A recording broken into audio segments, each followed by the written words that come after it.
Afternoon to everyone. I don't want to keep anyone waiting. It's supposed to be a 1-hour webinar. Yeah. Thank you everyone who has joined in on time. This webinar, as we all know, was supposed to host in Hawaii Convention Center with a lot of sunshine and a lot of mocktails and cocktails. But we're all going to do it virtually now. So I hope you have your mocktails, your cocktails, your cup of tea, cup of coffee right next to you to start. The webinar is going to be focused on transforming leadership with through mental health. And this topic is so apt because we forget as leaders that we need to look after ourselves. We have to make sure that our cup is full before we can start pouring into other people's cups. And we forget also as leaders that if we're not mentally stable and we're having mental health challenges, it affects our perception, it affects our thinking, it affects basically the general welfare of those that we lead. And so that's the reason for this webinar. I want to introduce the panelists.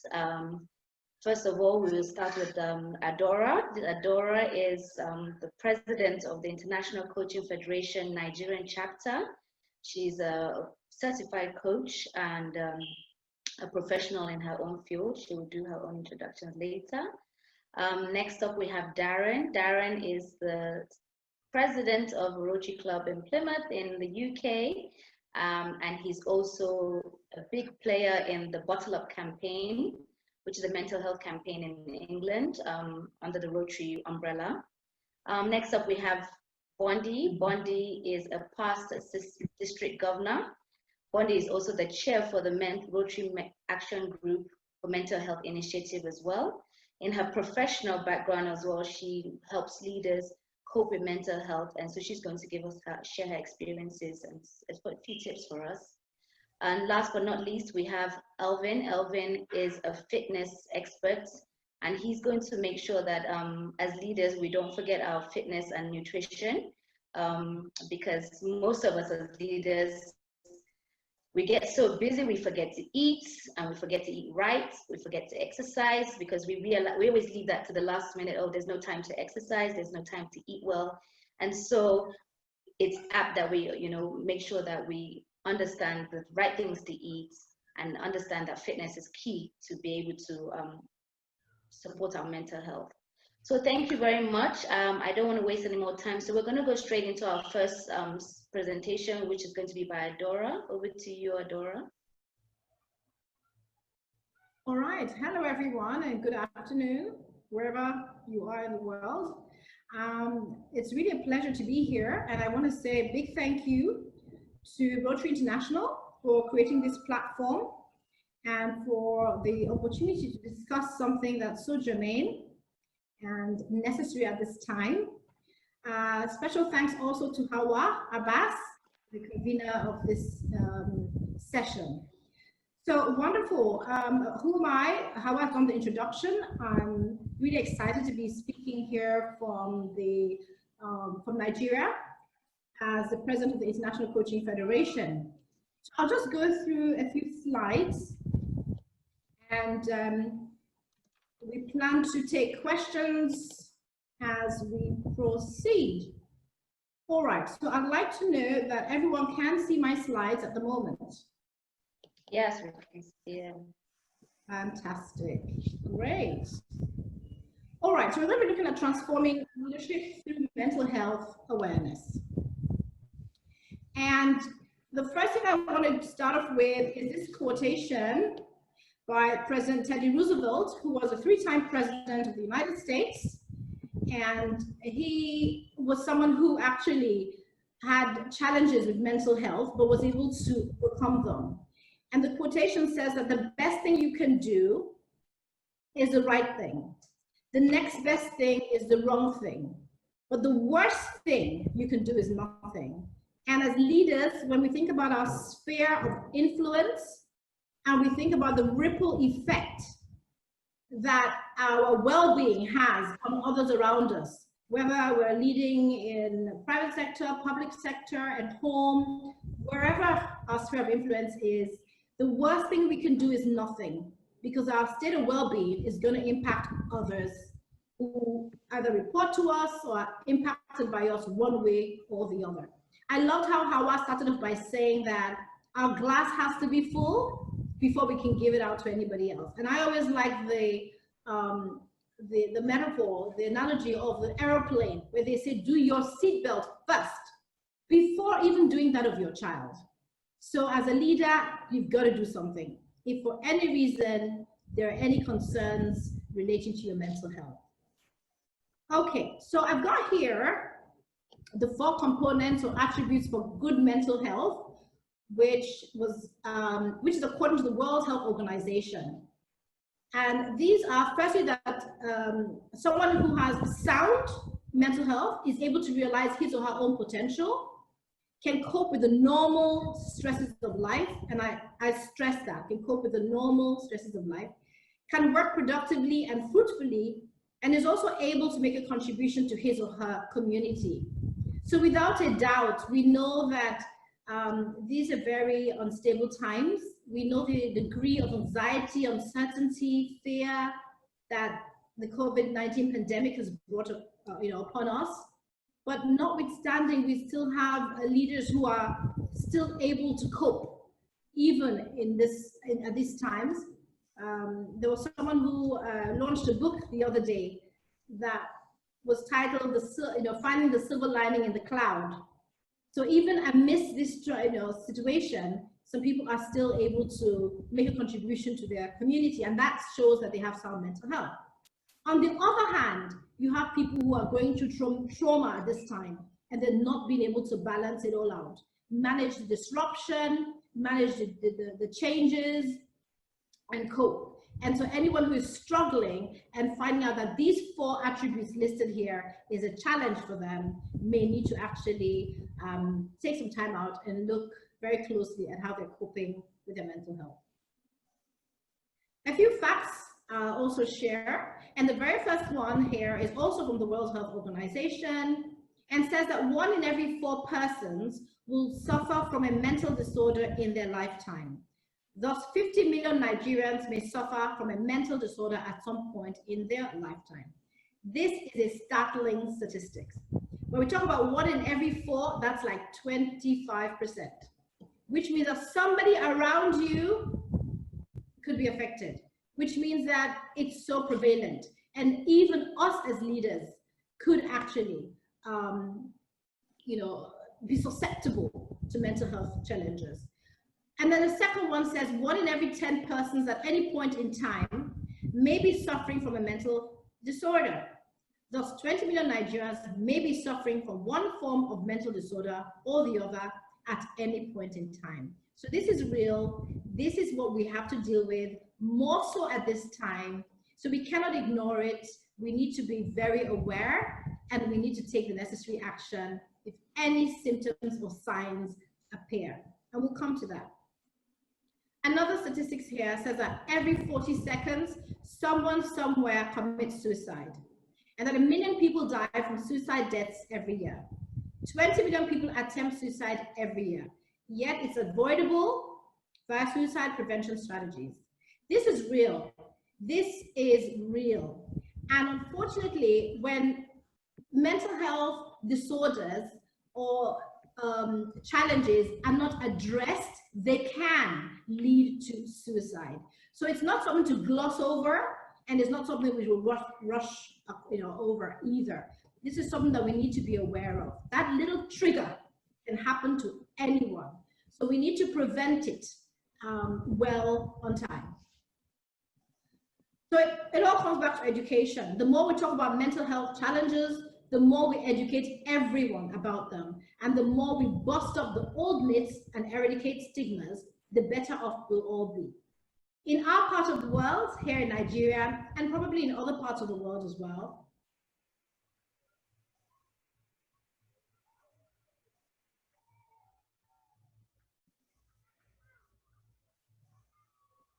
admit that they do have some form of mental challenge or the other. They begin to wonder whether people will question their competence, their capability, and so on. But the more we have these conversations, and I really, just give kudos to Rotary International, to you, Hawa, for putting this together. We need to continue having these conversations. We need to bring it to the fore, make it front burner, and continue to say, this is normal. just as you could have a physical ailment, you could have a mental illness, and it just has to be addressed. So what can leaders do? Firstly, they have to get over the mindset that they can tough it out. If something's off, hiding from it won't help. And like I said earlier, so let's take, for instance, someone who has a physical illness. Now, according to the World Health Organization, they actually state that health is actually well-being across both the physical state, the mental, and the social state. So if somebody has a physical ailment, they will go and seek address. Just as much as when someone has a mental ailment, there is a need to seek address, not tough it out, not say, you know what, I'll just keep going. When we get to that point where we feel, I'm not coping, we need to just do something about it. So the challenge, leaders need to challenge whatever internal biases they're carrying about seeking help. And then it's important for them to take responsibility and find a licensed mental health clinician. There are several in our communities. So we need to be aware who they are, where they are. And for some organizations, what they've done is they've set up a confidential support system to help navigate that system and get treatment when it's needed. So we need to know where that support is. And I would encourage us, even right after this session, to identify who is my nearest licensed mental health clinician. So we don't wait until we feel really with our back up against the wall before we start thinking, what do I do? Who do I call? So we need to get that information and get it on time. So also here, looking at the fact that continuing to identify what leaders can do. And we say here that the behaviors that cultivate well-being are the same behaviors that can mitigate mental health challenges. So what are those things that can help you and help you to cultivate well-being? Okay, let's lead into the second point. I said if the leader prioritizes self-care, then others around them are likely to do so too. So what are some of these behaviors? It could be as simple as getting enough sleep, eating right. We have someone on the call, one of our facilitators, will talk about diet. It could be identifying what are those things that help you refuel. Is it going on holiday? Is it nature? Is it having fun? What are those things that can help us? So those behaviors that can help us cultivate well-being, we need to do more of them, because by so doing, we're also mitigating mental health challenges. Also, I've said here that if the leader prioritizes self-care, of course, everyone else do, because you're modeling it. As I said earlier, it's like a ripple effect. They look at you, if you're working 120 hours a day in the workplace, then the subordinates are going to do the same.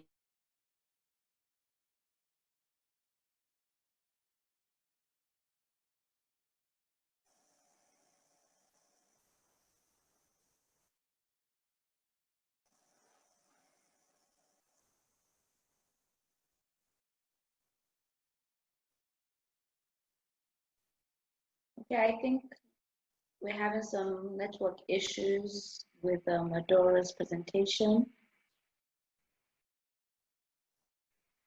So while we wait for her to come back, I'm just going to launch a poll. So I'm going to give everyone like 30 seconds. I'm going to launch a poll. So please just let us the poll. The question will be there. It's overall, how would you rate your mental health at the start of 2020? So the options are there: excellent, very good, good, fair, and poor.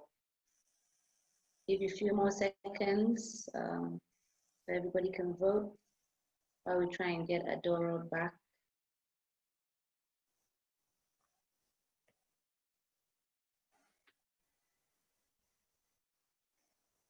Great. So I'll give a few more minutes, a few more seconds, sorry, so everyone can vote. I think we have 67%, 71% voting now.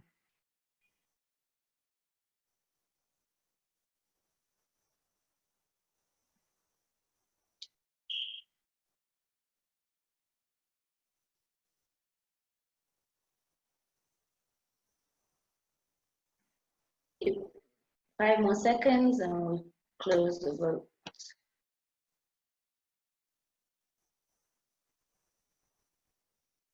Okay, we're ending the polling now. And these are the results. So while we wait for Dora, it would be nice, Bondi, for you to be able to go through the results with us, as you can see. You have to unmute yourself. I had to mute. So overall, it does look like most attendees were in very good or good health before this COVID-19 pandemic hit. And statistically, among this random sampling of Rotarians here, if you notice near the bottom, 8% said, well, my mental health was fair. So that's very close to that at any given time. 10% of the population actually is dealing with a mental health struggle. So this is in typical time how we are self-reporting our mental health at the beginning of this decade. Adora. Okay, thank you. Adora, are you back? I'm back. Thank you. Okay, great. All right. So we just launched the first poll while you were having, back to you. Yeah, thank you so much. One of the stresses we have to deal with, huh? Apologies. Okay, great. So yeah, just a couple more slides. So we're talking about what leaders can do. And we said the family should be the very first line of defense. And so this is so important. You know, we could be as vulnerable as we need to be with our families. And so we should identify that we don't keep things to ourselves, but we reach out to our families.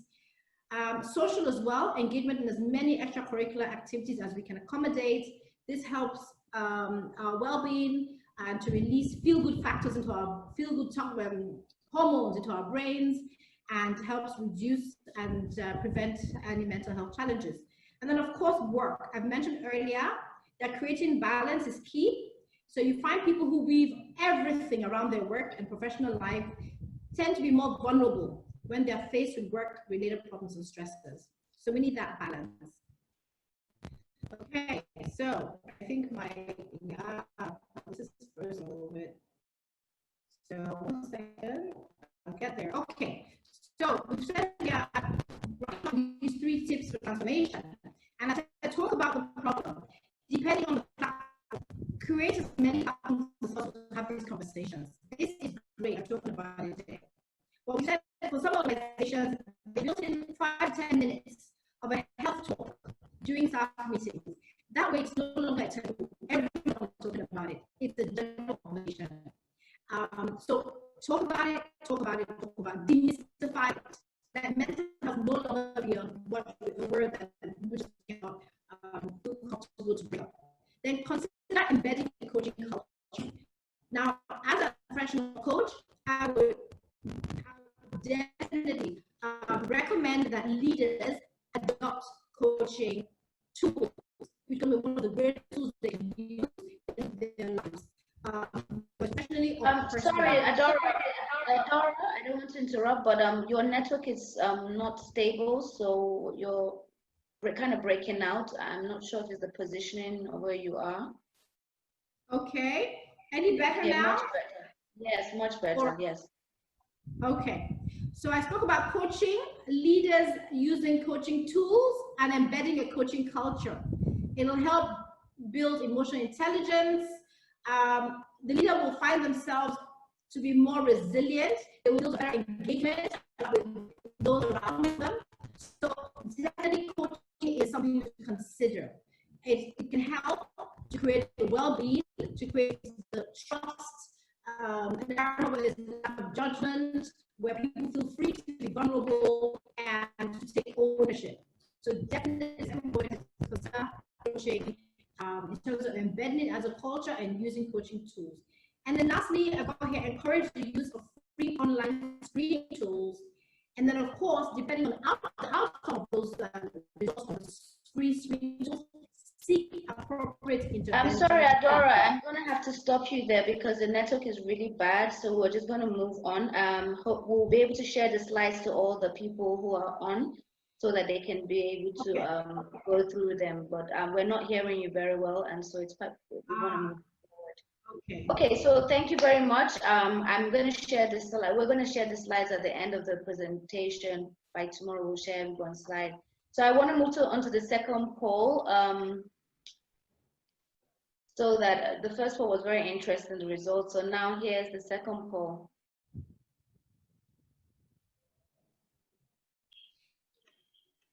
There we go. Voting time. So overall, how would you rate your mental health today?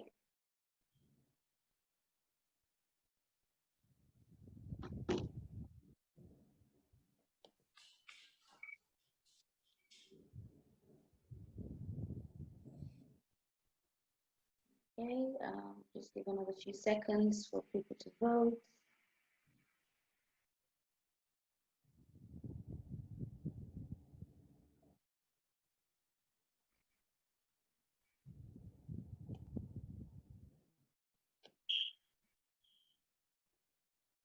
Five seconds, closing.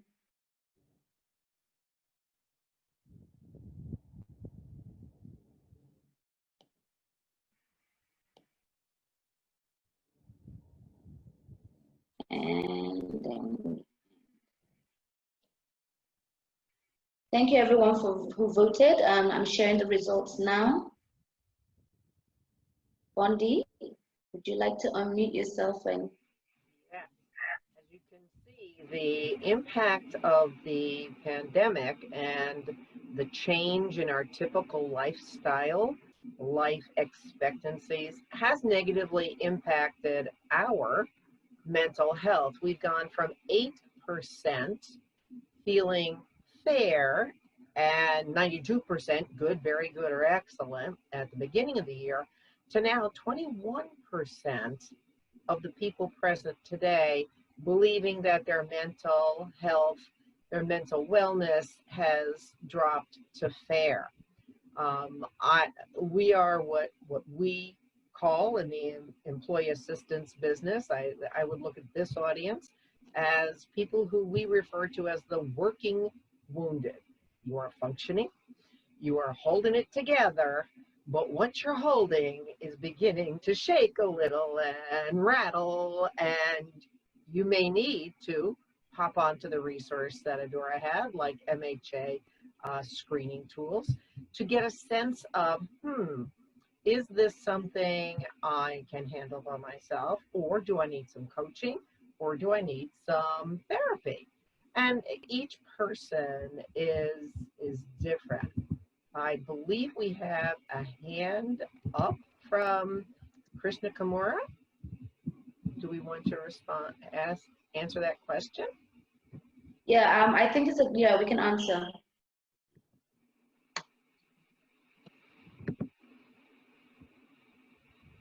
So my question was, there you go.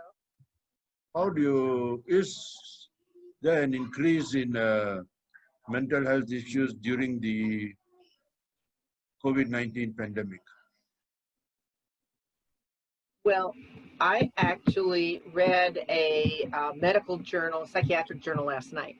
We're beginning to get some research, some data, because research takes time. You have to gather data, gather information. And for the most part, we've been March worldwide, end of February, beginning of March, we have had this change in our lives. So we've got 60 to 90 days worth of data, which scientifically is negligible, but at least it begins to show us trending. And as all of you here have self-reported, and it is based mainly on self-reporting studies, you're saying that this pandemic has negatively impacted my mental wellness. Now, the degree of mental wellness impact, we don't know yet. But we do know that there have been reported increases in intimate partner violence, which definitely negatively impacts your mental wellness. We have watched some data regarding suicide, death by suicide. March through September worldwide are the highest number of suicides traditionally anyway, every year, year in, year out. So we don't know if the March data, which we're beginning to see, is an aberration or it is more of a typical March death by suicide data.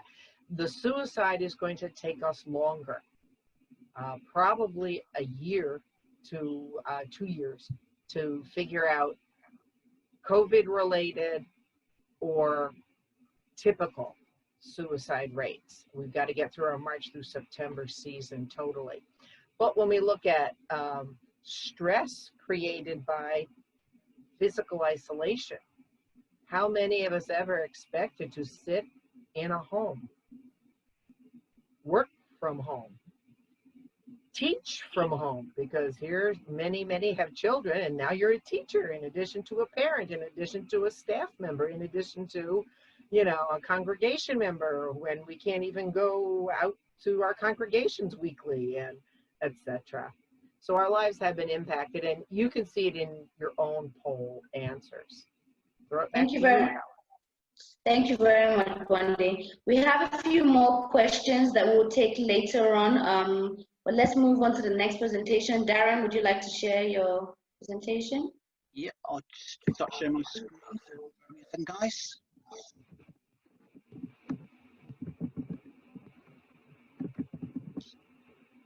So before you share your presentation, I'm just going to launch another poll while you're preparing. So the next poll, yeah. Okay.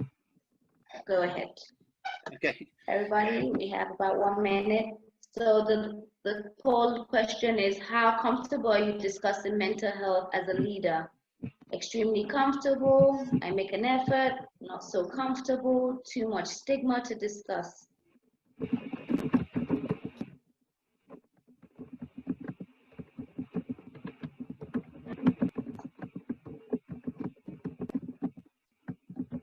And for everybody, the idea of this poll is just so that we can make sure that the audience is involved and we're hearing the opinions of the audience, even though it's virtual opinions. But I mean, we want to understand where everybody is at and how useful this webinar is for everyone. And so just give it another 5 seconds for more people to vote.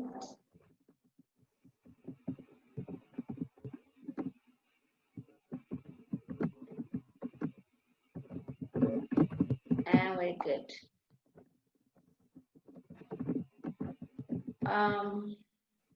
There we go.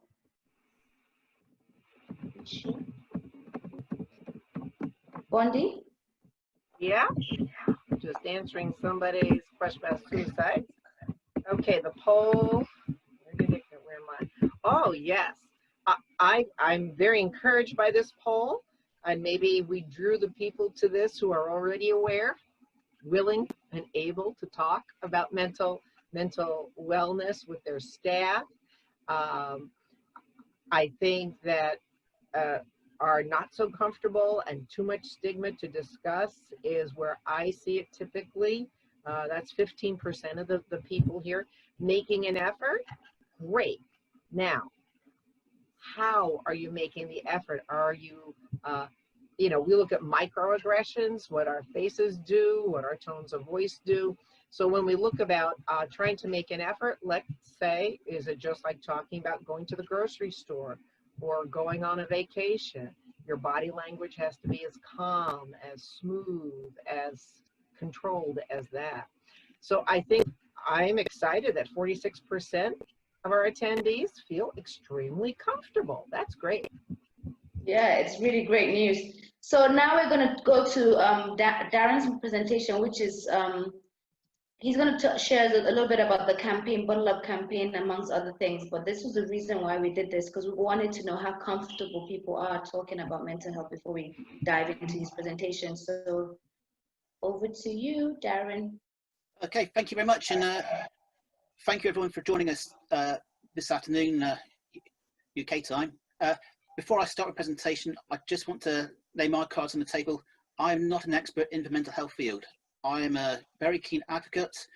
Like many of you here, I'm just an ordinary Rotarian, but hopefully through this presentation you can see how we can all make a small difference in this particular field. My background for this year, I'm the president of the Plymouth Rotary Club, one of the 5 Rotary clubs in Plymouth here in England. And I'm talking to you about the Don't Bottle Up campaign, which falls under the Rotarians for Mental Health banner that we've created here in the UK. Is it going to work here? And it's not letting me check out. There we go. So how did it all start?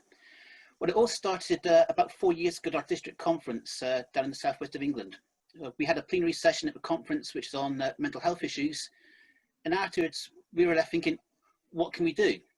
Now, down in the southwest, we'd previously adapted the This Close to Ending Polio images that you see here, that would have been back in about 2012, to make it more applicable to those of us in the United Kingdom, because we felt that a lot of the images were very American centered, and like sort of sporting personalities in that particular campaign they weren't relevant to us in the UK. So I adapted it here in the UK, and that was eventually taken on further by the national organisation Rotary in Great Britain and Ireland. But that gave us an idea. So we came up with, amongst 2 or 3 different ideas, this Don't Bottle Up awareness campaign. And you can see the similarities between the This Close campaign and the End Polio campaign. Now, as already been mentioned, there's many different causes that affect mental health, but the reason we went down the Don't Bottle Up issue was, certainly here in the UK, people don't talk about mental health issues. Certainly with guys, it's the stiff upper lip. You just do not talk about issues to do with mental health. So we were thinking, what can we do to try and break down that barrier? In the previous presentation, you would have seen some statistics very similar to this. 1 in 4 people experience a mental health issue each year. The scary stat that I've got here is, in the UK, every 2 hours, a man under the age of 45 attempts suicide. Tying in with the stiff upper lip allergy I mentioned just a minute ago here in the UK, men more than women are especially prone to not talking about things. Anxiety and depression are some of the biggest issues, followed by drug and alcohol abuse. Now, these stats on this particular slide are mainly relevant to us in the UK, but I'm going to show you another slide and you can see how big an issue this is worldwide. This slide is actually about 3 or 4 years old, but this is to do with suicide rates per 100,000 people. You can see that the United Kingdom is actually quite a way down on this list. So this issue isn't just UK based, it's a worldwide problem. But what can we do to try and get around this? Now, back in the year 2000-2001, the International President Frank Devlin, his theme for the year was create awareness, take action. And in many ways, that's been the underlying principle that we've developed this initiative. Like the This Close to Ending Polio campaign, we recognise that we're not necessarily experts in this field, but we can create and maintain awareness and encourage people to seek help, don't bottle things up, and to speak to someone. So initially I approached sporting personalities, actors and actresses, members of parliament, personalities who would be recognisable initially in the southwest of England, but this campaign has actually now been adopted as a national campaign here in the UK. But it's not just personalities that I was looking for, and certainly over the last few months, due to the COVID situation where I've been speaking to Rotary clubs all around the world, Rotarians all over the world have embraced this initiative, and they've been throwing their weight behind it as well. They've been providing me with images of themselves holding bottles to add to the images, and then they're sharing these images on their social media feeds, on Facebook and such like, again, creating awareness, encouraging people not to bottle things up. Now, here in the UK, certainly with my own club, we've been linking up with other groups who provide help. We know as Rotarians, as I said just now, we're not experts. We cannot diagnose issues in the main. Okay, there are some Rotarians who work in the mental health field. Yes, they're professionals, but 99.9% of Rotarians are not experts in this field. We come from other backgrounds. We cannot diagnose mental health issues. But what we can do is we can encourage people to go in and seek help from the various groups that are out there. Now, this little plug I've got here on this image, this is a group called Andy's Man Club here in the UK. This was formed after a young lad called Andy, he took his own life. His best friend was not aware of how bad Andy's mental health was to actually result in taking his own life. So in his memory, his friend, I think it's called Luke, created Andy's Man Club, which is a self-help group for men. They meet every Monday night all around the country. I'd say there's about 28 of these clubs. And it's a facility where they can just come in, and if they want to, they can talk about their issues. The guy in this image with me, Craig, he actually founded the Plymouth branch of Andy's Man Club. That followed him actually going to another group elsewhere in Devon a few months before that. When he went to that previous club, they actually said to him afterwards, "We did not expect to see you the following week." Craig's mental health was in such a bad state that they thought that he was going to take his own life. Fortunately, he didn't. With the help of Andy's Man Club, he's turned it around and he's now helping other people. And that's just one example of some of the groups who are out there helping people, who we can sort of direct people to say, okay, we can't actually diagnose you, but here's a group who might be able to help you, or other such groups. We created on our website, not just Don't Bottle Up campaign, but put it under a banner, Rotarians for Mental Health. And there is a website we've created for this. On one of the pages we have on this website, we've got a list of groups in the UK who provide help in the mental health area. It's not an exhaustive list. We're adding to it all the time. We're not trying to favour one group or over another. All we're saying is these groups are out there. If you need help, please go and use them. If nothing else, we can try and help end the stigma around mental health issues. And if we can save one person and get them to go to one of these groups, fantastic. As leaders, I think we can take, in Rotary, I think we can take that sort of stance and help create awareness and take action in this field. So thank you very much. Thank you very much, Darren. This is such a wonderful presentation. It just shows us that support groups have such a powerful impact on so many people. I mean, there's support groups for all sorts of things, and mental health, I think we need to be able to set up more, especially in our communities as Rotarians, as business leaders. We need to basically branch out and look for how we can. I know that in Adora's presentation, she did mention something about taking 5 to 10 minutes in the workplace and discussing how your mental health is. And it's a support group within that particular community. And so it's really something that everybody that is on this webinar should consider, so that we can really branch out to different communities. Thank you very much. Before Bonnie does her presentation, we're going to launch another poll. Here we go, launch. So this poll is really basically about returning back to the work site during COVID. Even though many countries across the world have lifted the lockdown, there's still a lot of them are in phases. So please answer accordingly. Our organization has kept 100% of staff on site continuously. We have the majority of staff working from home.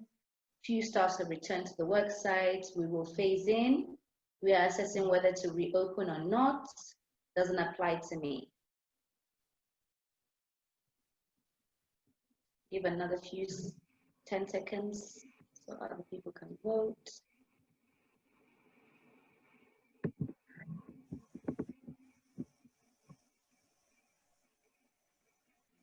The answers we're seeing are quite interesting. A lot of doesn't apply to me. Okay. Retirees. Oh, retirees. Ah, okay. Interesting.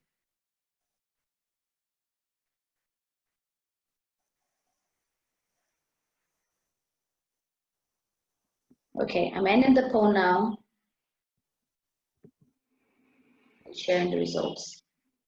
So over to you, Bondi. Yes, it certainly looks like a typical Rotary Club where we have the demographics may be skewing a tad older. That's my personal opinion. May not be true at all. But I find it interesting that 15% of those attending today have had everybody on site continuously. A lot of this is,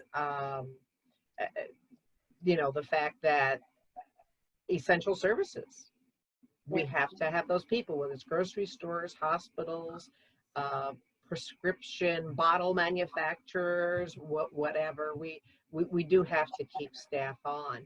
18% working from home, and 26% with, we've got our toe coming back in, but we're still not sure how many and when, etc. And we do have 6% questioning, should I return or not? And I think that's really our reality now. A lot of people questioning, should I, shouldn't I, I'm not sure. Yeah. Okay, we have in the chat box some people saying it doesn't apply to them because I think someone's saying she's an independent contractor, so that's why it doesn't apply. Another person, some of us have been volunteering full time right through the COVID pandemic. Lots of Rotarians are older and retirees. Ha ha ha. So yes.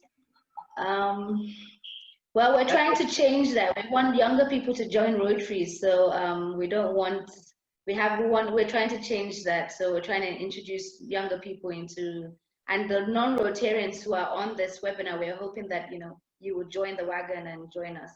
So I'm going to end the poll, and Bonnie, you can do your presentation. Sure. Looking at continuing to look at leadership and mental wellness, specifically in a workplace. When we look at statistics that say, what do leaders have as qualities and what do they need, as well as encouraging others, we see our strengths, growth and expansion of our minds, as well as our organizations, being free to move as the market would like, etc. But I want to focus on this one, nurturing our own and others' physical, emotional, mental, and spiritual care, because we are human beings together, and that's what we have to look at. So if we break that down into 4 basic areas, we have our physical body. Many people not truly allowing themselves as adults between 7 to 8 hours of sleep per day. If you get a little tracker, you may be surprised at the amount of sleep you don't get, or the amount of REM sleep. We know that to maintain mental health, you need to spend at least 15% of your sleeping hours in what's called rapid eye movement sleep. We need that. So in order to understand how, we're going to have to look at exercise, we're going to have to look at nutrition, when to stop eating and snacking before bed, things like that. How to calm your body. Maybe you invest in special eyewear so you can be on your computer or your smartphone, but your body is still producing the melatonin it needs to get a good night's sleep. So body is so important. And drinking water. We need to drink water continuously. And you've been noticing most of our panelists are doing that, raising a glass or a bottle of water continuously. We need a good physical body to have strong emotional health. We want to challenge our minds. Even if we are needing to be confined outside of the work site, we can stay positive. We can practice mindfulness. We can build our empathy. Empathy is like a muscle, which Brene Brown says, who's, in my mind, a phenomenal social worker. Empathy, we can build it to connect with other human beings. And as we are connected, we are feeding our own minds at the same time, which also feeds our hearts. Okay, so what are safe ways to monitor our well-being and connect with others? Isolation, we know, is one of the biggest factors in clinical depression and severe clinical depression, where it might lead to suicidality, or at least suicide ideation. So we want to be with people with whom we find joy. That's many Rotary meetings. Zoom, here we are. Breakout sessions, Zoom, we are with fellow Rotarians. This should be making us filled with joy, people with like interests, like ethics, very much like worldview. We are connected. It's opening our hearts to be together today. And of course, our spirit. We need to step outside of ourselves in order to transcend out of what may be becoming, as I call it, mud mind. When we get stressed, when we become self-centered, and the woe is me, our minds become like walking through mud, very hard. So what we want to do is feed our spirit, grow our peace, grow our connections, feel joy, even if it's only for a brief 30 seconds or whatever. That's why cat videos are so popular, you know, on Facebook. So when we look at this pandemic that we're in, we really need to turn to the workplace and say to the employers, the psychological effects are going to be multiple, and they will be long lasting.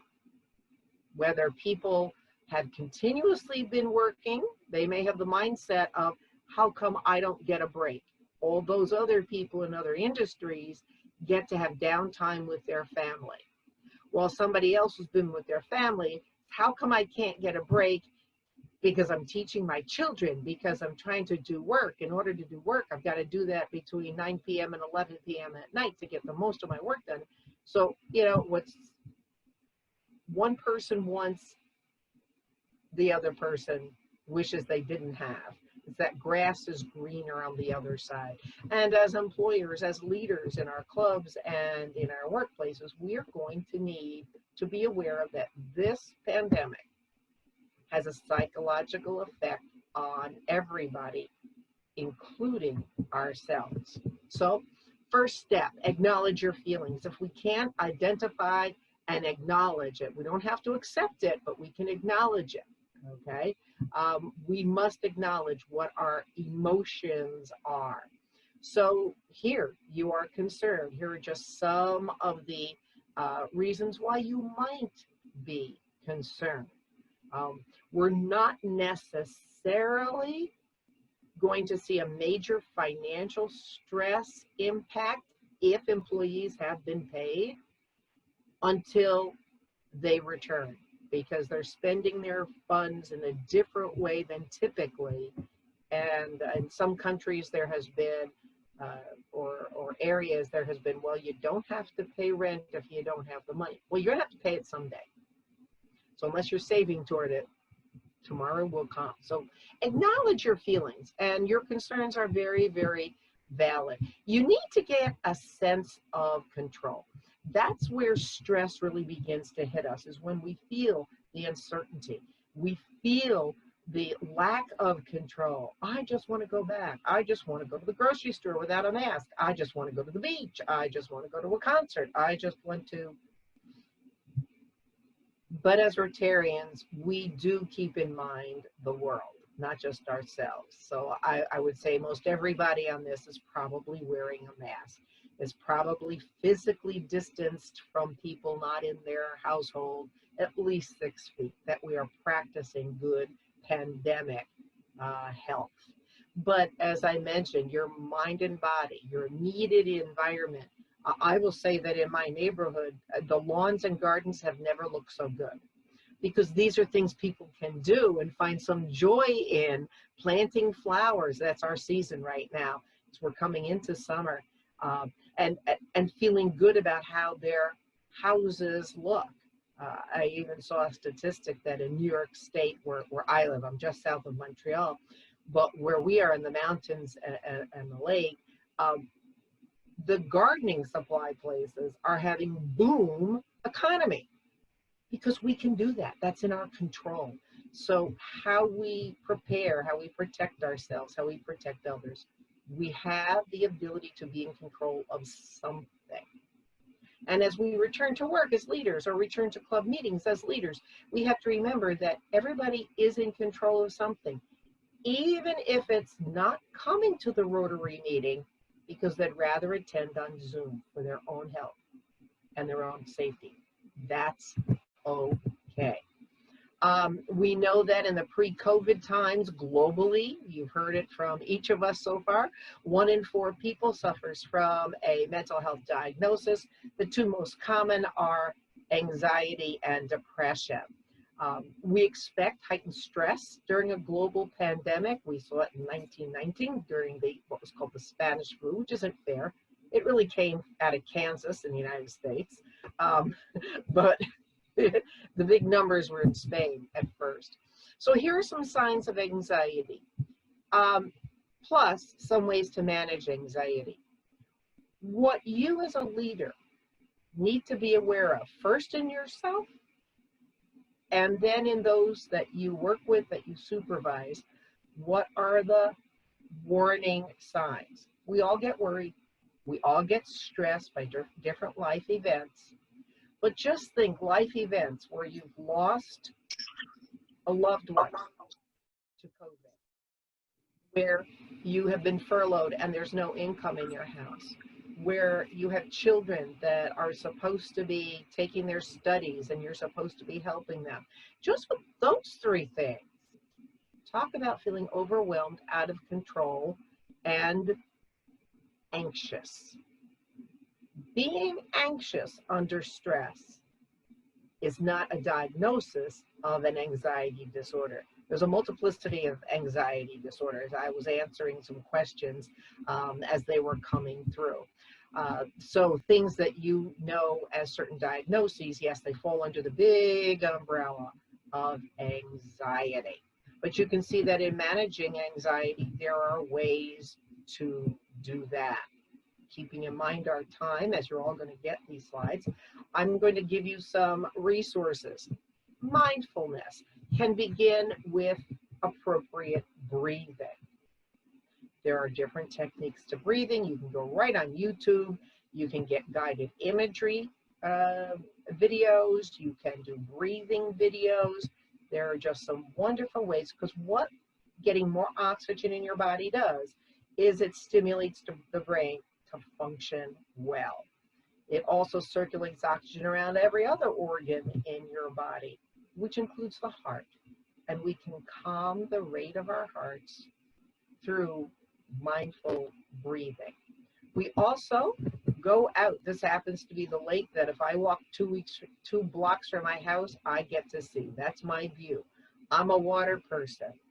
I love water. That's what calms me down.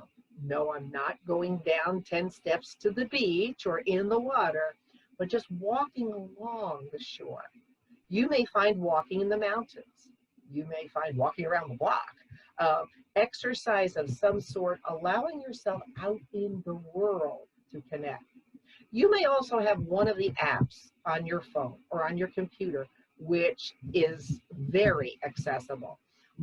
There are many, many apps like Calm or Headspace that don't cost anything. Headspace, which originated in Australia, has specific exercises to do in the workplace.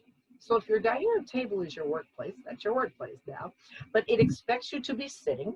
It asks you to place your feet hip width apart, rest your arms palm up on your thighs, and then it goes into, and it's great. It tracks you. You only need 5 minutes. 5 minutes to be mindful and reset your vision for the rest of the day, and your heart and your mind. And of course, we've got, as Adora showed on hers, there are community resources, external resources. There can be mental health screenings. She gave you the Mental Health America link. There are crisis hotlines, text lines, where people who are trained to work with anxious, stressed, even suicidal people, that they can make you feel that you have a sense of control again. And for many businesses, being that almost 75% of organizations worldwide have an employee assistance program, do not forget that free, confidential resource you have in your workplace. If you don't have one, there are ways to find out how to get an employee assistance program in your workplace. Just Google employee assistance programs and you'll see IPA, ISNA, the two major organizations. The thing we need to remember is that we want to keep recovering our resilience. We are naturally built to bounce back from negative situations. It's innate in us. It's what has driven our survival over the millennia, okay? So you can build resilience just like you can build empathy. So number one, watch that media coverage. Limit it, because the more negativity, the more you hear about how many people have died from this pandemic. You know, many people have died. Do we need to know the hour by hour number? Is there a need to know? Not for your mental health. Okay, so you want to take breaks from media, social media included, taking care of your body, connecting with others, even via Zoom, GoToMeeting, webinars, and maintain your sense of hope and positive thinking. That last point is one that we have on the Rotary Action Group Facebook page a lot, trying to maintain a sense of hope and positive thinking. So I'd like you to reflect, how do you, or how might you encourage more self-care in your club or at work? This to me is a takeaway from here. Reflect on, how can we do this in our club? How can we do this in my workplace? Self-care being so important. You heard that from Adora. You heard that from Darren. You're going to hear it from our nutrition expert too. So remembering, leaders model, flat out. We model. We care. We guide. We are skilled in emotional intelligence. Daniel Goleman, the guru of emotional intelligence. Look him up. He's a great resource. And leaders practice self-care. First, we break the stigma, as Darren was talking about so much and what his club has done. They're talking about mental health, creating that awareness. And leaders support others. And we actually talk about mental wellness because we're about the whole person, the whole company, the whole environment. And I have to, as the chair of this action group, tell you, yes, this is our website. You can find information. Any information you're looking for that you don't find on there, send an email to me or to Darren. He's a member at large on our board, or to Howa. She's our membership chair. We have 3 of us from our Rotary Action Group on this panel today. And we're proud of what our action group and the information we put up on our Facebook and all Rotarians are doing to promote mental wellness in Rotary and in our workplaces. Thank you very much for that presentation, Bondi. We have a few questions. I don't know. I think we should take some of the questions before we go to Alvin's presentation. We have in the Q&A section, obsessive compulsive disorder classified as a mental health disorder. I think I've answered all but these 2 that came through right now. Okay.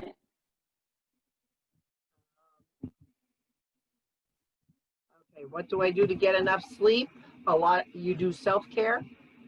Remove the blue light from your computer or your smartphone by buying eyewear or just stopping it 2 to 4 hours ahead of bedtime. You want to increase the natural production of melatonin and start tracking your sleep. You may think you're not getting sleep, but if you get some sort of tracker that can do that, you'll get data that you can work with.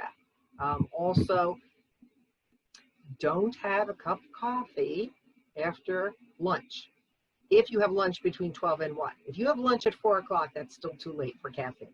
But coffee, a cola, anything that has caffeine in it, you are asking your body to stay awake, even if you don't think so.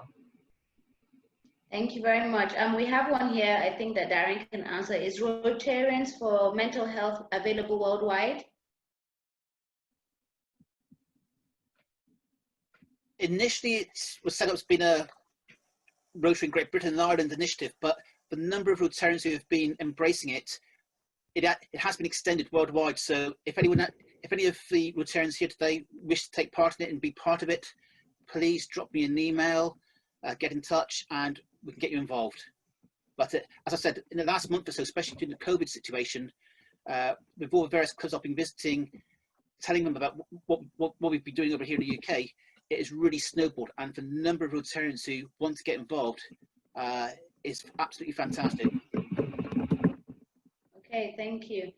I think that's all the questions. I'm just going to launch another poll before Alvin presents. This one should be interesting. There you go. So the final poll, well, a poll overall, how would you rate your efforts towards your fitness and nutrition? Excellent, very good, good, poor, fair, and poor. If I were to answer this, I'll probably just say fair. Yeah, because I want to do it more, but I find it very difficult to correlate the wanting and the doing.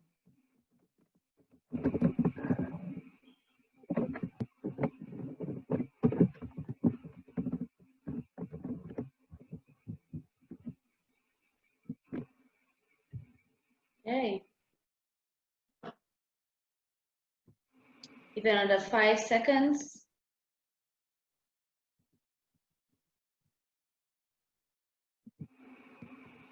Not everybody has voted, but I think we can just end now. There we go. So, Alvin, would you like to take this? You have to unmute yourself. Can you unmute yourself, Alvin? Yes, no problem. Go ahead. This is interesting. You can see 12% say excellent. Those are guys who have really strategized and made a decision to make it a lifestyle. So that's very good. They're very intentional. Very good are people who are, let me say, I think the people who are also trying to be intentional. The same will also apply to good. Fair people, I would say these are guys who are trying to, they're still, I will say, thinking about it. People are still thinking about it and also procrastinating about it, but at least they have the desire for it. So that's where the fair comes. Poor is just what it is, poor, but you have hope after my presentation. Okay, thank you. Darren, what would you like to say? Do you want to contribute to this?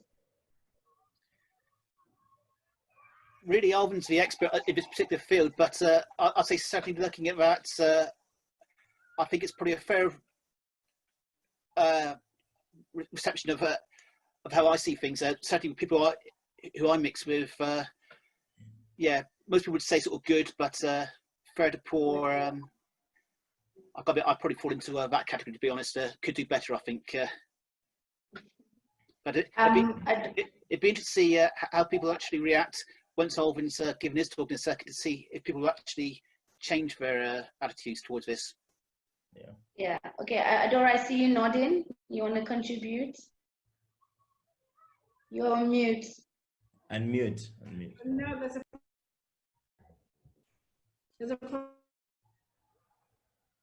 Go ahead, we can hear you. All right, so am I on mute now? Because I think there's a problem with my speaker. No, we can hear you. Okay, never mind. Okay, all right. Bondi, do you see a correlation with this and a challenge in mental health? I have to admit, I did not pay attention to the poll. I'm answering questions. Okay. So I'm passing. Okay, you're passing. All right. So Alvin, we'll just over to you for your presentation. Yeah, it's fine. Thank you very much for this opportunity. As you've been told, my name is Alvin, and I'm a fitness coach and a nutritionist too. Also, just got certified of recent. Mental health and fitness and nutrition are things that are correlated, but people don't know about it. And I'm just about to show you how this comes in. It's very, very easy. Okay. So as you can see, I wrote here, sorry, just give me a second. All right, as you can see, I wrote here, apart from the bodily and physique goals that exercising helps us achieve, there is much more deeper benefits to it that arise even without us knowing. The general source of well-being I'm talking about is great sleep, alertness, being energetic, being positive, you know, being calm. Like I could see one of the people asked a question and say that they can't seem to sleep. They may sleep very late and wake up very early. And not being calm can be one of the issues that should be addressed, and exercising can help with that. We're also talking about the release of endorphins. Those are the feel-good hormones after working out. During exercising, you may be, you know, cussing and, you know, talking about why did you even do this, but afterwards you actually feel good because that's what it is. The feel-good hormones, which are the endorphins, are always released after a workout.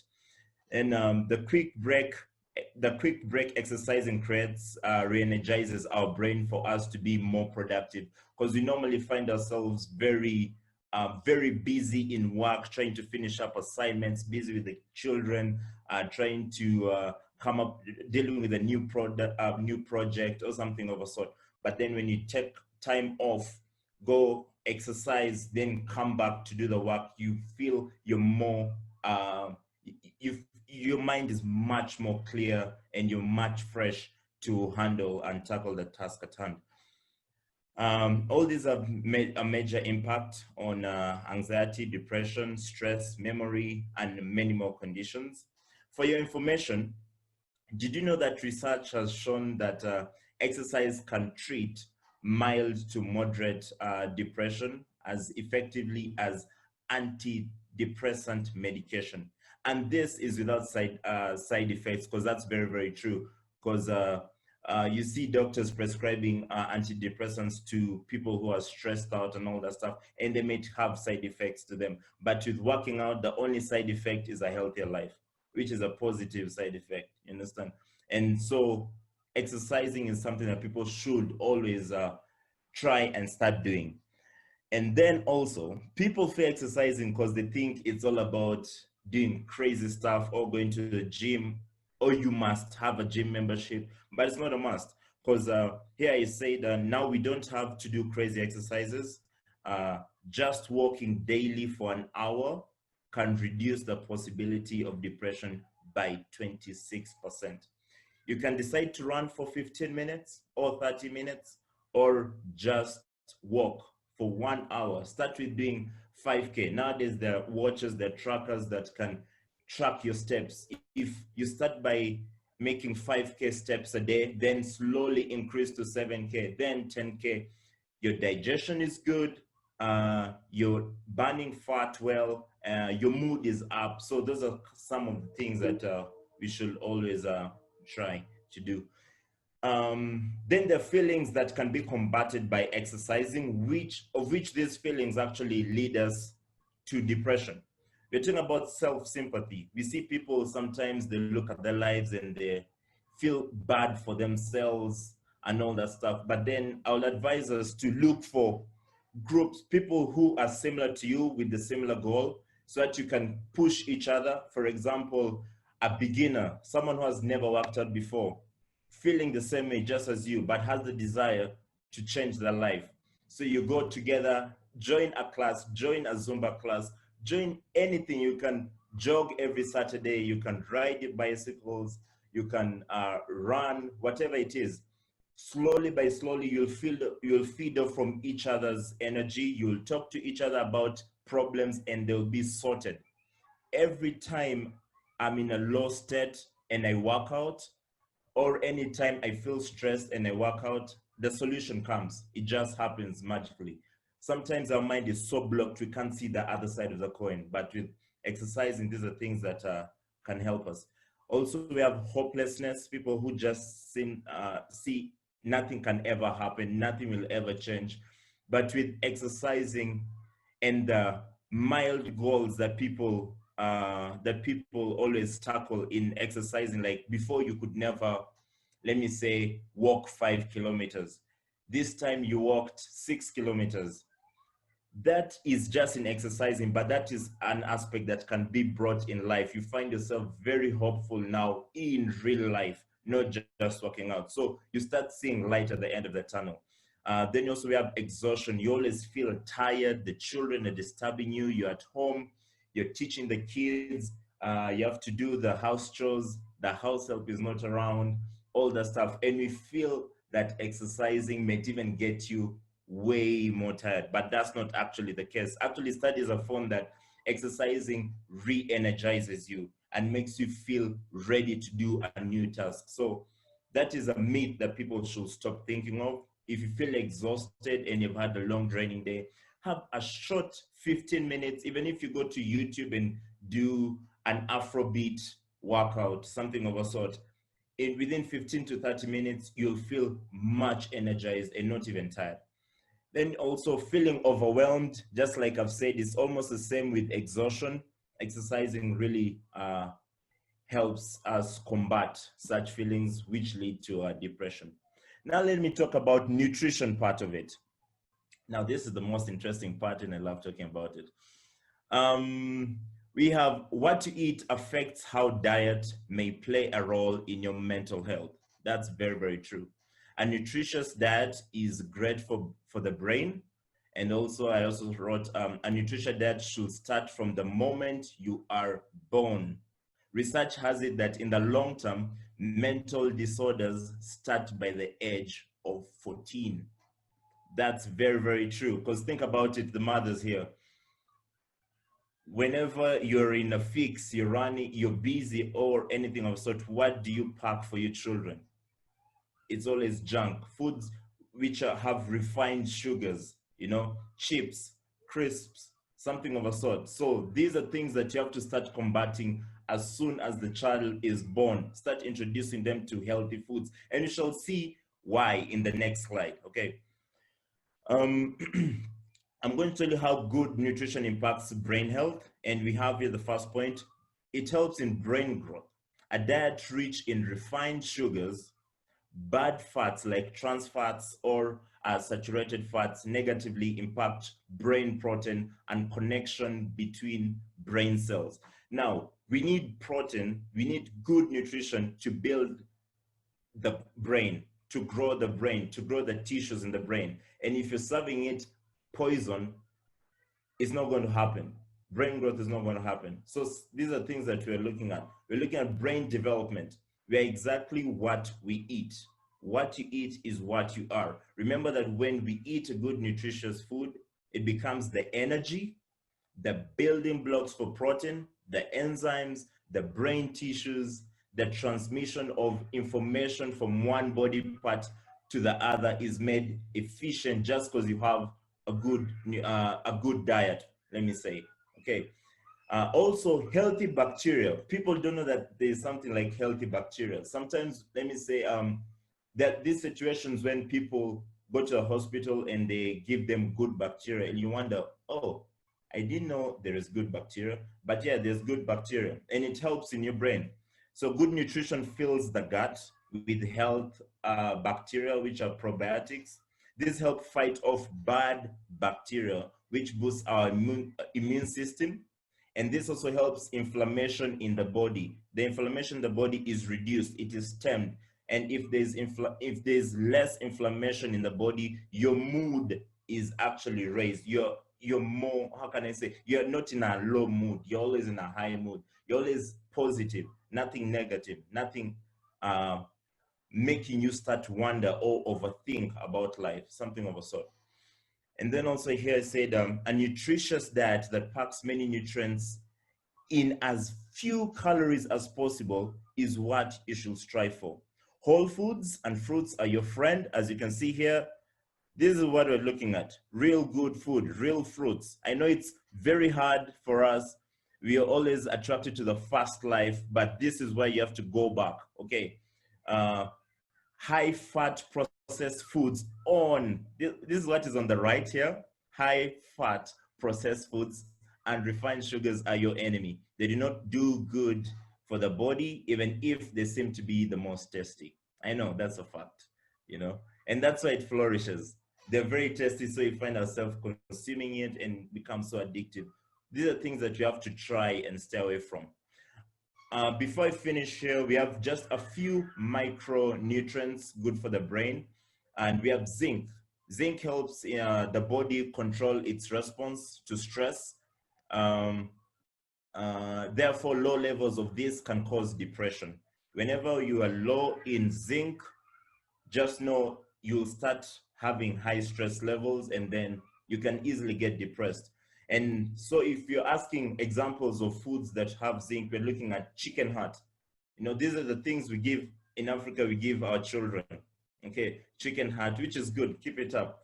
Chicken heart, we have sesame, simsim seeds, we have chia seeds, hemp seeds, beef jerky, oysters for the people around water bodies that have oysters. We have baking chocolate, lamb, we have cashew nuts, and many others. Then also omega-3s. I would say one of the most important supplements that anyone in the world should take is omega-3s and multivitamins. These things will help you combat anything that affects the brain. They're not expensive. You can have this for life. It's very, very good. So omega-3s here, as you can see, they improve memory, they improve memory, thinking, and this affects mood. So if your memory is good, if you think positively and everything, your mood is always going to be good. It won't be down in a downslope or something of a sort. We're also looking at B vitamin. Deficiency of this causes brain inflammation, as you have seen in the previous slide, and this affects moods, making you prone to depression. Food rich in B vitamin include beef, spinach, broccoli, salmon, everything healthy, everything God made, not man-made. I'm going to make it easy for you. God-made food is what you need, okay? Number 4, we have iron. Iron deficiency has been linked to depression. Remember, if you have iron deficiency, you're also very prone to anemia. And this is also linked to depression. So foods rich in iron include lentils, kale, spinach, oats, chia seeds. As you can see, we're looking at the seeds, we're looking at the vegetables, we're looking at fruits, we're looking at whole grains. Easy as that. So I'll finish up by saying, before I even finish up, I forgot to write water. Sometimes you have a bad headache, you don't know where the headache has come from, and you drink water. Sometimes you feel very hungry and you wonder why you're so hungry yet you just ate. And yet you're just thirsty. You drink water, your hunger disappeared. That stopped you from making the wrong food decision. Those are points you have to look at. Whenever you feel tired or exhausted, drink some water. It can help wake up your brain, you know. These are things that you have to always just stick to simple things. Don't complicate life. Don't go to the fast lane. Cook your food from home. At least maintain that for 5 days. Then the other 2 days, you can give yourself a treat. Then repeat that cycle every week. So I'll finish up with this remark saying mental health isn't a battle to be won. It's a journey to continue walking. You have to be intentional at making these decisions in your life be intentional eating well, be intentional to even have a walk with the dog and the children or your husband every evening at 5 or 6 p.m. That's fine, just for 30 minutes. That's all you need. And depression will be far away from you. Thank you very much. Thank you very much, Alvin, and thank you very much to all the panelists for fantastic presentations. From the chat, people have been asking for slides, which will be sent to everyone. I want to apologize to everyone because this was supposed to be a 1-hour webinar, but we just could not find a way to chop out some very vital and important information. Before we close, I just want to say a few things, and then we can open up for those that want to ask questions, and then we can answer and have a little bit of interaction. And then those who want to go off can go off. But for each and every one of us, we can all do something to help raise awareness of mental health in our societies. As civil society organizations, if you belong to one, you can work and make sure that communities are reached. Mental health is not only for leaders coming from up, down. We also need to make sure that we reach those in the communities which are hard to reach as well. For those that have access to government leaders, we need more funding in every country. Mental health, there's no disadvantaged country and advantaged country when it comes to mental health. Every country is a developing country when it comes to mental health. So we need governments to put in more money to be able to ensure that we have funding for projects across all levels, from states to federal level. For individuals, we need to work on ourselves and make sure that we prioritize self-care before we're able to lead people effectively. And I'll also make sure that our leaders, our traditional leaders, our religious leaders are also engaged in mental health discussions as well, because as we know, religion is a very key factor in many countries all over the world. And once we can touch with the religious leaders and the traditional leaders, we're reaching thousands, hundreds, possibly millions of people. And so every one of us have work to do. Whether you're a Rotarian or a friend of Rotary, we all have work to do. You can definitely meet us. I think Bondi has put our website for the Rotary Action Group of Mental Health, so you can reach us for support. And we're not only open to Rotarians and Rotary clubs, we're also open to non-Rotarians as well, so please join us.